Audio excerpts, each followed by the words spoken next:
시청자 여러분 안녕하십니까. 3월 27일 시사정담 시작하겠습니다. 시청자 여러분, 오늘까지 4.15 총선 후보 등록이 마감이 됩니다. 이번 총선은 결과적으로 보면은 거대 양당 간 사활을 건 싸움이 벌어질 것으로 예상이 되는데요. 김종인 전 더불어민주당 비대위 대표가 미래통합당 선거사령탑을 맡으면서 민주당의 선거사령탑인 이해찬 대표와의 3번에 걸친 복수혈전의 결과가 어떻게 될지 잠옷 궁금합니다. 손학규 전 바른미래당 대표가 민생당 비례대표 2번, 그리고 8선의 서청원 의원이 우리공화당 비례대표 2번을 꿰차면서 올드보이에 귀한 괴물연동형 선거법의 민낯이 적나라하게 드러났다는 비판이 일고 있습니다. 이진공 교수님과 함께 총선 전국의 이슈를 짚어보도록 하겠습니다. 이 교수님, 예. 어쨌든 김종인 대 이해찬 이 맞수대결이라 할까요? 두 분 다 선거에 어떻게 보면 달인, 고수, 예. 선거의 구단, 뭐 이런 사람들 아닙니까? 예. 김종인 전 대표는 비례대표만 5번, 이해찬 대표는 지역구만 7선을 의원을 한 사람입니다. 과연 두 사람 누가 일당을 차지할 것인가? 이게 아마 제일 관심사일 거예요. 김종인 이분은 어제 이제 그 수락하고 뭐라고 했냐면 제1당은 자기 책임지겠다고 그랬어. 제1당은 확실하게 만들겠다. 다만 그걸 이제 희망을 하는, 다만 그 과반수를 넘길지 이건 아직은 이제 장담은 못하겠지만은 제1당은 만든다 이렇게 이야기했거든. 그러면 미래통합당이 제1당이 되면 이제는 김종인 씨가 이기는 게 되는 거고.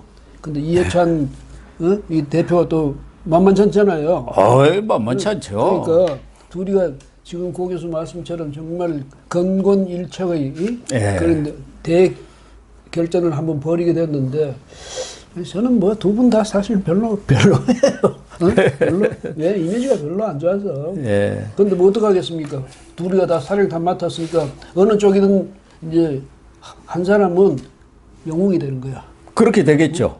그다음에 이해찬 대표 같은 경우는 지면 그날로 저 괜히 와가지고 뭐 당대표하면서 큰 소리만 치다가 저렇게 당 망치 먹었다 소리 나오고, 이 김종인 이분도 이미 이제 뭐 사실은 오늘부터 위원장이잖아. 위원장이니까 이 위원장이 이 양반도 정궐선대 위원장이죠. 들어와서 이제 저기 일당을 만들어주면 뭐 영웅이 되는데, 다만 이제 일당을 못 만들 경우 저 사람 뭐 한다고 뭐 그렇게 오히려 여러 가지 바가지를 뒤집어 쓸 가능성이 크죠. 그런데 뭐 김종인 대표가 황교안 대표랑 자택으로 이제 찾아갔지 않습니까? 그때 그 이 얘기한 거 보니까 내가 오랫동안 생각해 둔 바가 있다. 그러니까 봉준호의 기생충 영화에 나온 대로 다 계획이 있구나 이런 생각이 들어요. 그런데 과거 같으면 뭐 김종인 전 대표 트레이드 마크가 경제 민주화, 또 뭐 토지 공개념, 좀 그런 방향이었어요. 그게 이제 지금은 민주당에서 다 차용해 갖고 진보 좌파 세력들이 써먹고 있는데, 이번에는 지금 그런 얘기는 안 통할 것 같고, 지금은 기업 살리는 거 이게 제일 중요하다. 그러니까 나름대로 뭔가 이 기업을 살리고 이 선거판에서는 중요한 이슈를 확 터뜨리는 거. 과거에 뭐 무상급식이라든가 뭐 이런 것들이 있었지 않습니까? MB 때 뉴타운 개발 이런 걸로 해서 확 쓸어버렸거든요. 김종인 전 대표가 나름대로 계획이 있는 것 같아요. 뭐 자기 나름대로 계획이 있겠죠. 사실은 저 김종인 저 위원장이 머리는 좋은 것 같아요. 그렇죠. 머리는 아주 샤프고 좋은데, 그래서 뭐 여러 가지 그야말로 책략을 많이 내는 책사 아닙니까? 아주 꿰돌이죠. 그런데 사실은 지금까지 한 거, 지금 고 교수 말씀처럼 경제민주화 해가지고 재벌 개혁, 그다음에 저 뭐죠, 또 노조, 이게 노동자가 경영에 참여해야 된다고. 그러니까 당신 그 경제민주화가 뭐냐 한마디로 하니까 노동조합이 경영에 참여하는 거라고 그랬다면서요. 그런 식으로 이제 이 양반은, 근데 그게 지금 와서는 뭐 민주당이 더 앞서가지고 갔잖아요. 예. 그 옛날 내 거야 이래봐야 영국권 주장해봐야 소용이 없거든. 그러면 과연 이제 이렇게 경제가 어려운 상황에서 자 김종인 이 사람 이제 경제 전문가니까 경제 전문가죠. 이 나라를 살릴 수 있는 경제 정책이 뭐냐 이걸 확실하게 제시를 해야 되는데 그게 이제 앞으로 좀 두고 봐야 될 일이죠. 자기가 만약에 정말 구상이 있다면 이번엔 아주 국민들이 그렇지 저렇게 하면 우리 경제가 살겠구나 하는 뭐가 있어야 되는 거 아니에요. 그동안 뭐 여러 차례 선거에 승리한 그런 경험도 있고 김종인 대표가 쓴자리면은 반드시 이긴다는 거 아닙니까? 김종인 대표가 경제학 분야 이런 분야에서는 누가 뭐라고 해도 뭐 최고의 전문가라고 봐야 하고 또 선거 달인이기 때문에 나름대로 계획이 있다, 구상이 있다 이런 거 보면 큰 카드를 한 방 터뜨릴 수 있는 그런 구상을 완전히 좀 만들어 놓은 것 같아요.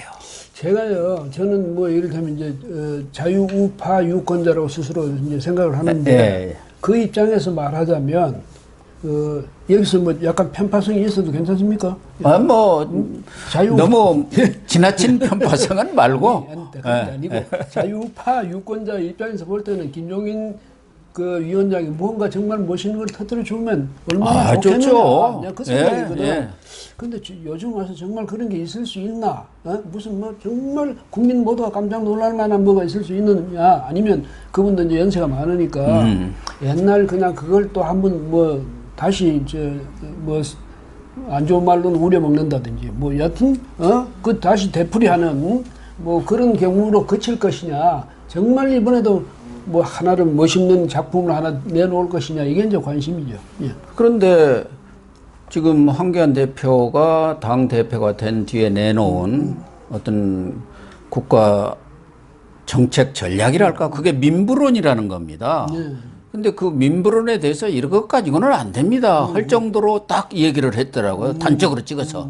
민부론 지금 통하는 시대 아닙니다. 저도 뭐 민부론 그 내용을 다 읽어보지는 않았지만 과거 정권 시대에 했던 그런 정책으로 돌아가자는 것이 주 내용이었던 것 같더라고요. 제가 내용을 보니까. 그러니까 그런 과거 패러다임으로 지금 경제란이라든가 이것을 극복할 수 없다. 그러니까 나름대로 오랫동안 구상을 했기 때문에 이번에도 이제 영입이 무산됐다가 다시 재영입이 됐지 않습니까? 그때 뭐 가능성이 1%뿐이 안 되지.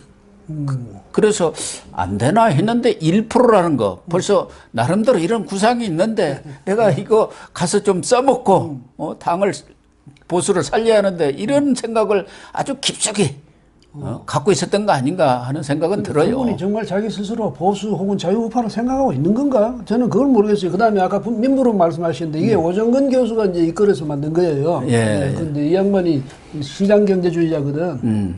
그러니까 아마 저도 사실 이제 경제를 모르니까 민부론 책을 뭐 읽어보진 않았는데 그러니까 이제 아마 그거는 지금까지 이 미래통합당 측에서 경제 원칙이랑 뻔한 거예요. 이 자유시장 경제 이것을 이제 앞으로 계속 더 오히려 그거 지켜나가야 된다든지 거의 더 철저히 해야 된다든지 이런 이야기였지. 근데 김종인 위원장의 경제는 그게 아니거든. 그거 나타나잖아요. 뭐 경제민주화 이거는 정부가 거기에 과감히 경제 정책을 오히려 이끌어야 된다든지 경제에 적극적으로 정부가 개입해야 그런 이제 자기가 구상하는 그게 이루어질 수 있잖아요. 그냥 놔두면 안 되잖아요. 김종인 경제라는 거는 경제 민주화론이 나올 때는 군사정권 시절이고 그 시절만 하더라도 아직은 우리 경제가 고도화된 상태가 아닌데다가 지금은 코로나 이 문제로 해서 경제가 뭐 우리 경제뿐만 아니라 세계 경제가 지금 파탄 지경에 가 있기 때문에 그런 경제 민주화라든지 무슨 토지 공개념이라든지 이런 얘기는 지금 전혀 꺼낼 상황은 아니죠. 본인도 그 얘기를 했더라고요. 두 분 다 뭐 다선도 다선이지만 다 만만치 않은 경력을 갖고 있는 분들 아닙니까? 경력을 갖고 있죠. 예, 뭐 총리를 지낸 실세 총리를 지낸 이해찬 대표도 있고 이쪽에 김종인 씨는 또 뭐 독일 뮌스터대 경제학 박사 하다가 이제 서강대 교수를 하고 있었죠. 그러다가 이제 정부에 들어서 장관도 하고 또 무슨 뭐 경제수석도 하고 다 했잖아요. 그렇죠. 보건 그 당시는 보건복지부가 아니고 보건사회부입니다. 보사부 장관 또 경제수석 원래는 그 전두환 정권의 국보위 전문위원으로부터 들어갔었습니다. 그래가지고 쭉 말이 많았지. 예. 전문에 그거 저 민주당 대표도 하고 선대위원장 할 때 그거 가지고 말이 많았죠. 근데 이 정치권에 있을 때도 김종인 전 대표는 상당히 그런 책략가입니다. 노태우 정권도 사실은 김종인 이 팀들이 만들었다고 봐요. 그때는 뭐 김종인이가 거기 좌장은 아니었었는데 이마빌딩 팀이라고 있었습니다. 5명의 책사들이 거기 있었는데 현홍주 씨라든가 뭐 이종률 전 국회의원이라든가 그 쭉 이마빌딩에 5명의 책사가 있었어요. 그래서 제가 정치부 기자 때 거기 몰래 드나들면서 많이 특종을 좀 했었습니다. 거기 그런 캠프가 차려진 지 몰랐어요. 대다수 사람들은. 그래서 사실 뭐 문재인 대통령도 광흥창 팀이라는 걸 미리 만들었지 않습니까? 거기서 다 밑그림을 그린 것처럼 그때는 아주 그 국정원 출신의 현홍재 의원이라든가 아주 꾀돌이들 5명이 딱 모여가지고 노태우 대통령 만들기 이 팀을 지금 서울국세청인가 뒤쪽에 있는 이마빌딩이라고 있습니다. 그래서 그 이마빌딩 팀이었죠. 그 사람들이 노태우 정권을 만들 정도로 책사했습니다. 그 이후에도 뭐 어쨌든 박근혜 정권의 탄생이라든가 또 문재인 정권 탄생도 이 사람이 사실은 이끄는 거예요. 그럼 그때 총선에 이겼으니까 됐지. 그러니까 결과적으로 그것이 탄핵까지 간 거 아닙니까? 도화선을 만든 거예요. 근데 이해찬 대표도 교육부 장관 때 워낙 또 날렸지 않습니까? 이해찬 세대라고 하는데 지금 40대가 제일 이 문재인 정권에 대한 지지율이 아주 불변입니다. 그게 바로 이해찬 세대예요. 그래서 교육의 힘이라는 게 이렇게 무섭구나 하는 걸 저는 절감을 하겠더라고요. 그런데 이제 두 사람이 또 사실은 전번에 그때 더불어민주당은 김종인 위원장의 그 진두지휘하에 선거에서 이겼어요. 사상 처음으로 그러니까 진보 정당 진보 야당으로서 보수 여당을 이긴 건 처음이었거든. 예? 그런데 물론 열린 우리당도 이기고 그때는 여당일 때고 어쨌든 이런 식으로 되는데 그게 이제 김종인 씨가 이끌던 선대위가 이룬 성적 아닙니까? 그런데 그때 이해찬 대표는 그때 낙천됐잖아. 공천 못 받았잖아요. 네. 근데 지금 재밌는 것은 이해찬과 김종인 간에는 3번에 이제 이번이 3번째입니다. 그러니까 13대. 1987년 직선제 개헌이 이루어지고 1988년 2월인가 그 총선이 있었습니다. 13대 총선 2월인가 3월에 겨울에 있었어요. 좀 추울 때 있어가지고 그때 동작합에서 김종인은 민정당으로 이해찬은 평민당으로 나와가지고 이 평민당 그 당시 김대중 전 대통령이 만든 당 아닙니까? 그래가지고 이해찬 지금 대표가 가볍게 이겼죠. 그러니까 김종인 대표 보면은 지역구에서 떨어진 지 않은 사람은 별로 없어요. 그러니까 그때 떨어진 것 때문에 악몽 때문에 그 위원회 절대로 안 하고 대신에 이제 비례만 한 거예요. 비례만 5번. 그래가지고 이제 지난번 뭐 잘 아신데 20대 때 또 한 번 붙었잖아요. 그렇죠. 그때는 김종인 대표가 이긴지 알았죠. 컷오프를 시켰지 않습니까? 그러니까. 근데 다시 살아나와 버렸어요. 살아나온 정도가 아니라 와서 대표를 했잖아. 하고 난 뒤에 그것뿐 아니라 지금 둘이가 서로 선대위원장으로 맞붙었잖아. 그러니까 김종인은 지금까지 어떻게 보면은 이해찬과 대결해서 2패를 한 거예요. 그렇지 않습니까? 그렇죠. 컷오프 시켰는데 살아와갖고 대표를 멀쩡하니 하면서 쥐락펴락 하니까 집권당을. 그러니까 이번에 이제 3차전이요. 삼시세판이라고 하지 않습니까? 그래서 김종인 위원장이 이걸 위원장 맡고 싶었던 심리적 동기 중에 하나 그건가? 이번에 설력 좀 해보겠다고. 삼시세판 하잖아요. 그러니까. 2번 졌더라도 마지막에 탁 엎어치면은 뒤집게 하면은 그걸로 이기는 거예요. 그럴 수도 있겠네. 그런데 김종인 이 위원장은 정말 사실은 미래통합당 이쪽 측의 자유우파 정치 세력이나 또 박근혜 전 대통령 이쪽에서 볼 때는 정말 저 사람이 뼈 아프게 우리를 이 고통 속에 몰아넣은 사람이거든. 그때 아까 말씀하셨지만 20대 총선에 민주당이 그런 식으로 이기지 않았더라면 저 탄핵 소추 안 가지. 갈 수가 없죠. 그런데 그때 그렇게 해가지고 그걸 이끌어가지고 했는데 참 사람 살아가는 것도 그렇고 정치도 그렇고 뭐 날이면 날마다 바뀌는 게 정치고 또 사람 삶도 그렇지만은 어떻게 그 김종인이가 이번에는 미래통합당도 선대위원장을 맡고 그러니까 저는 이제 안타까운 게 그거예요. 김종인 씨 물론 똑똑하고 잘하고 훌륭하고 좋다 치더라도 명색이 미래통합당 이러면 자유우파 정당에서 맞이 아닙니까? 장자 아닙니까? 그렇죠. 그다음 옛날부터 지금까지 여하튼 이 맥을 이어온 중심 세력이라면 어떻게 안에 사람을 그렇게 키우지 못해가지고 또 가서 저쪽에서 쓰다가 썼던 사람 또 모셔와서 이쪽에 쓰고. 아유, 참. 어쨌든 김종인 대표로서는 자유우파 입장에서 문재인 정권을 탄생시키고 결과적으로 박근혜 전 대통령의 탄핵까지 가는 도화선을 만들었다는 측면에서 과오랄까 역사적인 책임 이번에 이걸로 해서 싹 씻어야 합니다. 자기가 이겨서 심판을 해가지고 자기가 말을 그래 했잖아요. 자기가 국민들한테 죄를 지은 게 두 가지라고 뭐 그렇게 이야기를 했잖아요. 그런데 이번의 경우는 일당이 될 가능성도 많이 있어요. 왜 그러냐면 지금은 일당이 누가 되느냐는 뭐 전에도 제가 한번 설명을 했습니다만은 253개 지역구 그걸 가지고 결정이 됩니다. 비례대표는 그것도 각각 개별 정당이에요. 그러니까 선거가 딱 끝났을 때 각 정당이 얻은 의원수가 몇이냐. 그렇죠. 비례대표도 거기도 각 다른 정당의 유성정당일 뿐이지. 과거 같으면 이제 지역구와 비례가 함께 있으니까 통합해서 계산을 했는데 이번의 경우는 호남은 지금 뭐 민주당 바람이 완전히 쓸어버려서 거기서 지난 총선 때는 3석을 얻었습니다만 지금 28석 아마 25석, 6석까지 쓸지 않겠나 되게 그렇게 보는 것 같아요. 그래도 이 수도권 122개 지난 총선 때 당시 새누리당의 막판 옥새 파동으로 여기서 완전히 뒤집혔습니다. 그래갖고 3분의 1을 민주당이 쓸어버렸어요. 그렇죠. 근데 지금은 그런 상황은 아니에요. 거기서 일부만 한 15석만 찾아오고 또 영남에서 지금 PK가 완전히 또 뒤집어졌지 않습니까? 그렇기 때문에 지역구에서 얼마든지 뒤집을 가능성이 커요.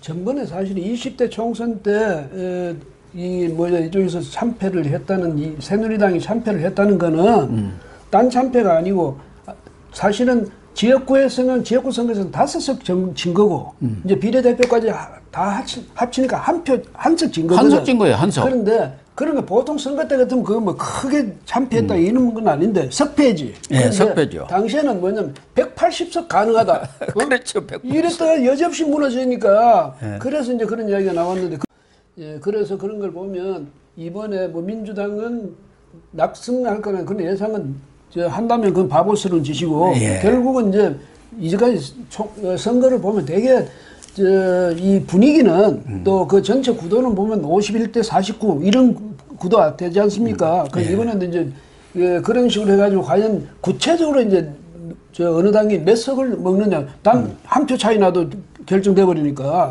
그런 게 있는데 제가 생각할 때도 말이죠. 뭐 민주당이 무슨 크게 이길 것이다 이런 기대도 할 수 없는 것이고 다음에 이제 이쪽에서 미래통합당이 과연 20대 총선의 그 패배를 뼈아픈 패배를 서려할 수 있느냐 이게 사실 우리가 가장 관심거리가 거기 있거든요. 그걸 김종인 위원장이 이뤄내 줄 것이냐.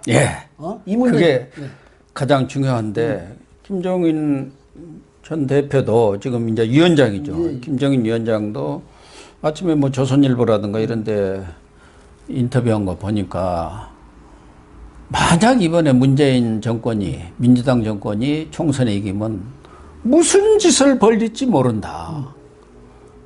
지금도 집권 유지와 연장을 위해서 민주주의를 파괴하고 사법부 언론을 완전히 장악한 상황에서 과연 어떤 개헌을 할지 뭐 이런 것들에 대한 우려 때문에 자기가 사실은 지난번 영입을 한번 거절을 했음에도 불구하고 이번에 다시 수락을 했다 이렇게 얘기하는 거 보면은 어떤 절박감 같은 거 이런 것들은 있는 것 같아요. 그러면 그분이 옛날에 그때 문재인 당시에 그 직전 대표였죠. 근데 이 사람이 그 영입하려 할 때 그때 아니 그 사람들이 정체를 몰랐습니까? 예? 그 사람들이 정책 그거를 정말 몰라서 들어가 수락했는지 나 그것도 의심스럽고요. 어쨌든 이 문재인 이 집단은 사실은 그때도 근데 제 생각엔 오히려 그때 문재인 집단하고 보니까 저 사람들하고 내 경제민주화 이런 정책하고 맞아 떨어진다고 혹시 생각했을지 모르는데 지금 상황을 이제 와서 이게 위기다 하고 느꼈다면 참 이분도 너무 자기 생각에 골몰했기 때문에 이런 결과가 나온 거 아닌가 이런 생각이 들고 확실하게 이제는 자유우파적인 그런 입장에서 그런 견제에서 경제를 살릴 수 있는 방안을 지금 제시를 해줘야지 여전히 만약에 무슨 경제민주화 이거 가지고 살릴 수 있다든지 이런 생각을 하면 안 될 것이고 지금 그분이 걱정하듯이 정말로요 이제 만약에 문재인 정권이 이번에 다시 이기게 되면 개헌이 아니라 재헌을 할 거예요. 저는 그렇게 생각합니다. 그렇게 봐야죠. 그런 쪽으로 추진해 갈 가능성이 커요. 우리 국민도 정말 절박하게 생각해야 되는데 뭐냐면 나라 전체가 나라하고 근본 뒤바뀌어 버리느냐 아니냐는 이런 아주 중차대한 시점이니까 우리가 선택이 얼마나 중요하다는 걸 다시 한번 느껴야지. 문재인이 저 웃는 얼굴 보니까 마음에 들어 우리인이 하고 싶은 거 다 해. 지금 그럴 때는 아니에요.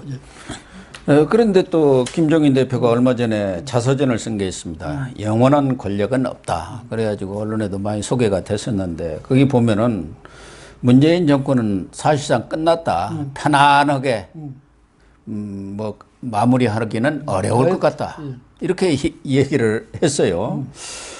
그런 거 보면은 그래도 김종인 대표 위원장이 시국을 보는 또 권력에 오랫동안 있었기 때문에 권력의 생리도 잘 아는 사람 아니겠습니까? 그렇기 때문에 총선에서 만약에 질 경우 사실상 문재인 정권은 여러 가지 그동안 쌓여있던 비리들이 일제히 드러날 것으로 보는 것 아니겠습니까? 그렇지 않아도 지금 최근에도 여러 사건들이 많이 나오고 있잖아요. 라임 무슨 사건이다, 무슨 태양광 사건이다. 뭐 저쪽에 울산 부정 선거 사건은 그건야말로 뭐 경우에 따라서는 탄핵감으로도 이어질 수 있다는 게 뭐 학자들의 판단이니까 전문가들의 그런 저런 점들을 염두에 둔 발언이 아닌가 하는 생각은 들어요. 그런데 지금 이 문재인 정권은요, 지금 말씀하신 그대로 이게 만약에 이번에 총선에서 졌다. 그 순간에 적어도 문재인 청와대는 갑니다. 그렇잖아요. 뭐 민주당은 계속 이제 또 목소리를 내겠지만은 완전히 그 권력의 추가 문재인에게 떠나버리는 거야. 그런데 이렇게 되면 그 문재인 그래서 이번에 보니까 공천을 했는데 전국 253개 지역선거구에 민주당에서 보니까 뭐 비문이 한 10명 정도밖에 안 된다며. 나머지 전부가 친문이라면서요. 그 다음에 비례대표 뭐 1번부터 한 20번 사이에는 전부 친문이라면서 이렇게 해가지고 완전히 철갑을 두르는데 일당이에요, 일당. 철갑 해보면 무슨 소용이 있어요. 근데 아마 이런 식의 당은 옛날에 소련 공산당 외에는 아마 이래 처음일 거예요. DJ나 YS 때 이런 일이 있었습니까? 그 강력한 그 보스들이 하던 그 전당 내에서도 주류 비주류 다 있고 계파가 있어갖고 서로 경쟁하고 거기서도 헐말 다 하고 그랬죠. 이런 식으로 해놓으면 이 사람들 철갑을 뚫었으니까 누가 나를 뚫을 거냐 이러지만은요. 의외로 그게 굉장히 나중에 뭐 취약한 구조거든요. 그렇잖아요. 획일적인 그런 조직은 금방 무너질 수가 있는 그런 위험성을 안고 있다고. 그 점에서 그래서 남북이 그렇게 비슷해버리면 됩니까? 그러니까 뭐 그 얘기까지는 내가 하고 싶지는 않지만 문재인 대통령 뭘 생각하는지 모르겠어요. 어떻게 국회를 집권당을 이런 식으로 구성해가지고 거기서 총선에서 승리하면 자기가 그러면 뭐 천년만년 대통령 할 겁니까? 그러니까 그 참. 근데 총선에서 이기더라도 어차피 권력은 힘이 빠지는 거예요. 넘어가는 거죠. 근데 저는 걱정한 것은 이번 총선 결과가 정말 애매하게 나올 가능성이 큽니다. 지역구에서 아마 거의 비등할 텐데 일당이 설사 미래통합당이 되더라도 이 비례대표에서 저쪽이 많아요. 1, 2중대 있지 않습니까? 그래갖고 전체로 합치면은 말하자면 범진보가 이겼다. 이렇게 나온단 말이에요. 그렇지. 다 합치면 비례까지. 그렇게 되면은 서로 이겼다고 하면서 오히려 더 정쟁이 격화될 가능성이 크지 않나. 어차피 이제 그 후에는 또 지금 대선이 기다리고 있잖아요. 2년 후에는. 그러니까 뭐 어차피 정쟁은 이제 격화되게 돼 있는데 저는요, 뭐 그 정도 되면 또 괜찮다고 생각해요. 왜? 그 정도, 그래 서로가 뭐 비등비등한 정도가 되면 적어도 무슨 개헌하니, 무슨 뭐 하네. 그런 소리는 못 할 것 아닙니까? 그러겠죠. 예, 그렇게 이제 적어도 오만한 정권의 콧대는 이제 눌러놓은 셈이에요. 왜? 여기서 범여권, 뭐 자기들 말도 범여권, 범진보가 만약에 3분의 2선 가까이 간다든지 이러다면 이제 그때 큰일이야. 그런 일인데 지금 저 정의당 완전히 폭삭했잖아요.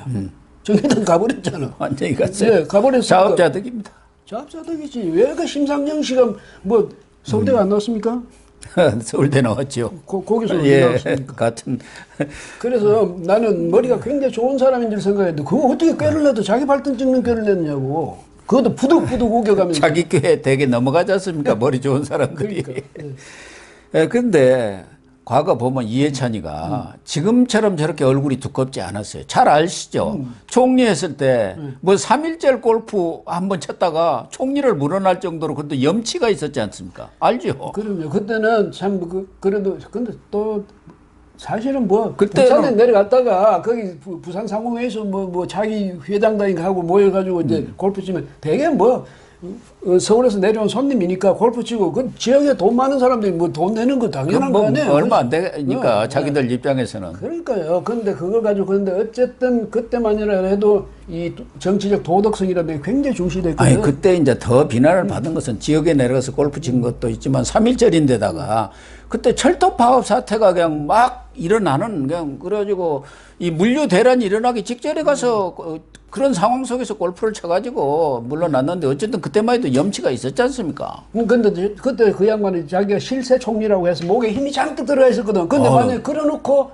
책임 안 진다 이러면 이건 세상이 창피지. 근데 뭐 그래서 아마 물러난 측면도 있을 텐데. 아니 근데 문제는 요즘 보면은 염치고 명예고 자존심이고 이것도 아무것도 없어요. 요새 그런 거 보세요. 비례당 만들고 하는 거 보면은 그것도 없을 뿐더러 그래도 제가 이해찬 별로 좋아 안 하잖아요. 근데 네, 다 좋아하는 사람이 누가 있을까요? 근데 조국 저 사람 전 법무장관 하는 거 보세요. 예? 그 오만 그 명백한 그런 증거가 다 드러나도 지금까지 부득부득 우기고 있잖아. 이해찬이는 그동안 꾸준히 주장해온 것 중에 하나가 20년, 50년, 100년 집권론이에요. 자기 눈에 흙 들어가기 전에는 절대 정권을 못 내놓겠다. 정권이 자기 개인 건가? 자기 눈에 본인이 흙 들어가는 거하고 무슨 상관이 있어요? 그러니까 무서운 거죠. 집권 세력들이 무엇이든 할 수 있다는 거죠. 집권을 하기 위해서는 이기기 위해서는 뭐든지 할 수 있는 거. 지금 그렇게 하고 있는 게 지금 문제라는 거 아니겠습니까? 그걸 도덕적으로 뭐 그 잘못했다 한들 무슨 소용이 있어요. 힘을 가진 사람이 뭐 철판 깔고 하는데 방법이 없는 거 아니에요. 글쎄 말이죠. 그래서 뭐 이분이 정말 지금까지도 아주 기고만장한 그 성격은 못 고친 모양이에요. 그 지금도 계속 그러고 있잖아. 그 다음에 뭐 보니까 열린민주당 보고는 민주당을 참칭하지 말라고 또 호통을 치고 이랬대. 지금은 경쟁 관계 아닙니까? 그러니까. 열린민주당이 표 갈라먹고 차고 올라오니까 지금 더군다나 더불어시민당 그 짝퉁 정당 만들어 놨는데 민주당 후보들은 뒷번호 아닙니까? 11번부터예요. 잘못하면 서너 명뿐이 당선이 못 돼. 그러면은 그쪽 사람들이 가만히 있겠습니까? 이게 열린민주당 죽여라 하니까 고민정위까지 나서서 김의겸 선배님 뭐 뒷모습이 아름다운 뒷모습 보여달라고 그러대. 예. 그 나가란 말 아닙니까? 그거 하지 말고. 근데 김의겸 씨도 지금 4번 받았어요. 이게 당선권이거든. 아니 그러니까 어쨌든 이번 선거가 이해찬으로서도 쉬운 선거가 아닙니다. 지금 김종인이라는 강적을 만난 데다가 솔직한 얘기가 요새 코로나가 아니었으면은 이번 선거는 보나 마나예요. 그러나 우리 국민들이 코로나 하나 때문에 문재인 정권의 실정 이걸 다 눈 감아 버릴 정도의 그런 우리 국민들의 수준입니까?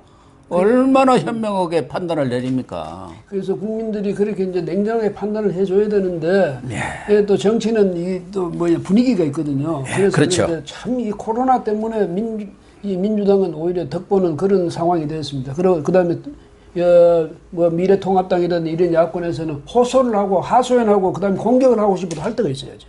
그러니까 요즘 되게 보니까 후보들 지금 자전거 타고 동네 골목 누비고 다니는데 단 방법이 없대요. 사람이 있어야 그러니까. 무슨 자전거 아니라 뭘 타고 다녀도 사람이 보여야지요. 그래서 그렇게라도 돌아다녀가지고 얼굴이라도 보여야 되겠다 이러고 다니는 이런 상황이니까 일찍이 아마 우리 건국 이후로 이런 선거는 없었을 거예요.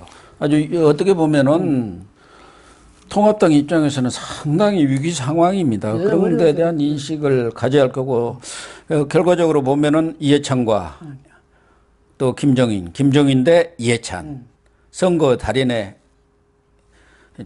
정말 건곤일척의 싸움 누가 이길 것인가 이제 곧 저는 판가름이 미래통합당의 납니다. 겁니다. 저는 예. 네, 저 이해찬 그 사람 질 거예요.